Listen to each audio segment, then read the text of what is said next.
Hello, wonderful, brilliant 250 students. This is Dr. V again. I am doing a video right now for our class on 9:30, which is talking about where do you want to teach and talking about Project 1, which will be completed next week. So what we are looking at, I have way too many tabs open here, is this project. It's Project 1 and it's school comparison. And let me tell you why Dr. Richard and I want you to do this. Of course, we never want you to do busy work. What's going on with this project is there's a teacher shortage right now nationally and in Louisiana. That means when you brilliant young teachers finish, you will absolutely get multiple job offers if you want them. And how in the world do you know which school that you want to teach? I know a lot of you will look back at your own education and say, oh, I went to this school, I absolutely want to teach here. But this project may give you a little insight on other schools that you might want to teach at. So before you start, pause me if you need to. Go ahead and watch this short video. It's literally less than 3 minutes. Go ahead and watch that, and you can pause me and come back. And hopefully you are back with me after watching that video. And we are looking at the Louisiana Department of Education School and Center Finder. So this is where we will start with this project. For this project, you're going to be investigating 2 different parishes and then 2 different schools within that parish. Just because it is where I taught a million years ago, we are going to start with Dutchtown Middle School here in Prairieville, Louisiana. So I'm sure most of you guys have heard of a school's letter grade. So you'll immediately see that Dutchtown Middle School is considered an A school. Most people, if they don't go through these exercises, when they get multiple job offers, they'll see an A school versus a C school and automatically say, ooh, I want to teach at the A school, not the C school. Well, what Dr. Richard and I are hoping that through this activity you'll come to see is that you need to look at more things than just the overall school rating when determining what school you want to teach at. So I'm going to go through 2 examples. I'm going to go through Dutchtown Middle School, and then I'm going to go through a New Orleans High School example and show you all of the information that is on this. So of course we can see where it is, the phone number, the school website. If you scroll down, you can see how big the middle school is, what the computer situation is for the schools, and then any extra clubs activities that the school offers. Say that you are an HPED major and you really want to be coaching football. Well, you want to make sure that the school you get a job at actually has that. Say that you have an interest in drama, even though you're an English language arts teacher. You may want to sponsor the drama club or the dance club. You can see here what after-school clubs that this school has. So we'll go next to academic performance. So we already saw this school was an A school, but let's look at why it is an A school. First of all, you need to know that an A school is a range. Each letter grade is a range. So a score of 150 to 90 is an A school, and you can determine where this school ranks on that. Then you can scroll down and see, well, how is this school getting that rate of an A? It's a middle school, so it won't have an ACT index or a graduation index or a strength of diploma index. That's only for high schools. But on their standardized testing, you can see that it was an A school. On student progress, you can also see that it's an A school. And you can see that it dropped in performance score just marginally over the last year. Now, due to COVID, 18-19 is our last data that we have on here. It wasn't reported after that. And you'll also see the school's performance versus the overall school system, in this case, parish's performance. That gives us some good data. But I want to know more. So we're going to look at more stuff, okay? How is this school performing based on student groups? This is really interesting, guys. So you remember we saw it was an A school. But look at this. For students with disabilities, it gets an urgent intervention needed status that says that they're not doing very well for students with disabilities when it comes to instruction. So a 68% is not very good for how students with disabilities are achieving. You'll see that 87% of students that are economically disadvantaged are doing well. You'll see that 93% of students of color and white students are doing very well.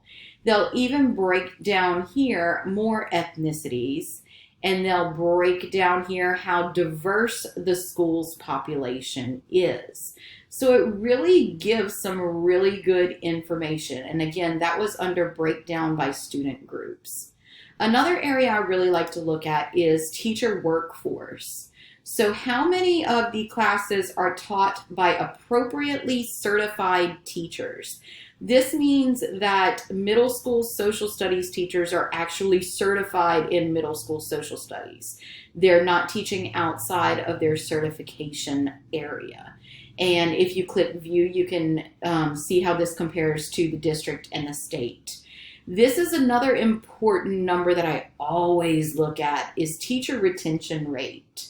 This is a pretty good teacher retention rate. That means that teachers want to come back and stay at this school year after year. I would be very wary, even if it's an A school, to go teach at a school whose teacher retention rate was low. That would send up some red flags for me. Another possible red flag is the school's workforce is not very diverse. And if you come down here, we will do one more, and that's discipline and attendance. And you will see that 92% of students are missing fewer than 15 days, and 94% of students have 0 out-of-school suspensions. So you'll see up here on these two tabs that we've gone through, you get a lot more information than just standardized testing. You can also see on the spending how much annually the school spends per student. So per student, this school spends $10,132 per student, and you can come down here and see that that's actually lower, a good bit lower than the state average or even the school system average. I might want to inquire why. And how does this school spend its money? This is definitely another area to look at. Although I'm kind of disappointed that 20% other support, they don't really say what that is. I'd love to know what that is. Okay, so I paused the video so y'all didn't have to see all of my clicks. But what I did is I went to School Finder Home and I brought up a different school that I wanted to show you guys. So this is West Jefferson High School outside of New Orleans. And you will see that overall it has a school report card rating of C. And you'll see for high schools, they break that down. So they have an F when it comes to assessments, a B when it comes to progress rating, D for ACT, C for graduation rate, and B for strength of diploma. So what in the world does all of that mean? Let's look at it. Remember on this first page, it talks about what extracurriculars, dual enrollments for high school sports that this school has. When you go to academic performance, remember that each letter grade is a range, and you can see it's actually on the lower end. I might even say a C minus for this score. But we really want to look at why in the world it is what it is. So we go over here to school performance and we look at what these are. Okay, only 20% of the students at this high school are scoring at mastery or above on the LEAP test. That is very, very concerning to me, guys. That's a very low percentage of students, high school students, that are scoring mastery or above mastery on the standardized testing. The school's composite ACT was 16.1, which isn't as concerning to me as this 20%, in my opinion.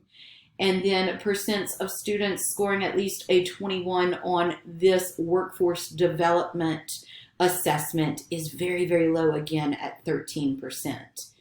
This perhaps is in my opinion, the most concerning that I saw in here. Only 67% of kiddos that attend this high school actually graduate. Oh, that's low, guys. So if you'll see, I'll move this over here. You'll see that the national average is 85%. The state average is 81%, and West Jefferson is at a 67%. I would want to know why and what's going on. Not that that means I wouldn't want to teach at this school. It may give you a very good challenge and a good way of helping students that are here, but it at least will show you what is going on. Okay, so let's go back to teacher workforce. You'll see that only 55% of classes are taught by certified teachers. That's concerning to me, guys. And this is that magic number that always concerns me. That teacher retention rate isn't horrible. The state average is 85 and it's at 77. But I might be a little concerned with why almost 25% of the teachers are wanting to leave each year. Now this I like. This shows me a nice diverse group of teachers. And then let's look at discipline and attendance. This is very concerning, y'all. Almost half of the students miss more than 15 days a year. How in the world can we teach our students if they are missing more than 15 days per year? And this is a relatively high percentage for students with low percentage of students of out of school suspensions. That means almost 20% of their students have been suspended out of school. That would also be concerning to me.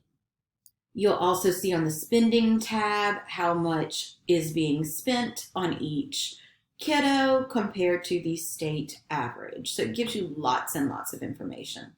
So let's look at this actual project, okay? So hopefully you watched this short video about school performance scores. This is where you can find everything that I was just showing you. What I want you to do is investigate 2 parishes, look at salaries, and spend a good couple minutes, y'all. Don't give me a sentence or 2 or even 3 about the website. What do they have on their website? Is it all the information for all the schools there? Are there school performance scores there? Is there professional development opportunities for teachers? Is there grant information for teachers? Is there resources for parents with struggling kiddos to help them? So spend time on that website and see what you can find. And then you're going to be looking at 4 schools. So 2 schools in 2 different parishes within your area of certification. And for each school, this is a guideline, guys. This is, broad guideline. Whatever you can find for us that is interesting, concerning, what sparks your interest, what makes you want to teach there, not want to teach there. Go ahead and fill out all of this, but please tell me more if you see other things. And then perhaps most importantly, your overall reflection. What did you think about this? Did it make you change your mind about where you wanted to teach? You might see that one parish pays a lot more than another. You might see that, yes, you want to get your master's degree, but the parish you want to work in doesn't give you a raise for a master's degree. So these are all different things that will help inform where you want to teach. So Dr. Richard and I did a template for this. If you choose to use it, if you want to organize it a different way, that's okay. But this really helps us to go by the rubric and help you grade. Make sure that you're giving us details, guys, and spending some time with this project. Y'all are in our thoughts and prayers, and we are happy to work with you guys. Call us if you need anything.